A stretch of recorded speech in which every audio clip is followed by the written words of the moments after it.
পাচ্ছেন তো কি হতে চলেছে। রেকর্ড হবে, রেকর্ড রেকর্ড ভোটে জয়ী হবে তৃণমূল কংগ্রেস।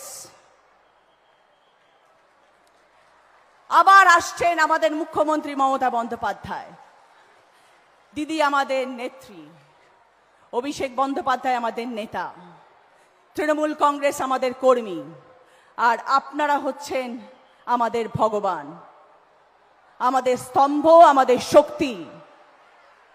আপনারা হচ্ছেন সেই মানুষ, সেই শক্তি। मुद्दे लाख बुरा चाहे तो क्या होता है, वही होता है जो मंजूर खुदा होता है। এখন থেকে লড়াই শুরু। বাংলার জোর, বাংলার দাপট এখন অবধি মানুষ দেখেননি। একদিকে 10,000 কোটি লোক আর একদিকে আমাদের বিজেপি সরকার, আমাদের সেন্ট্রালের সরকার, আর তাদের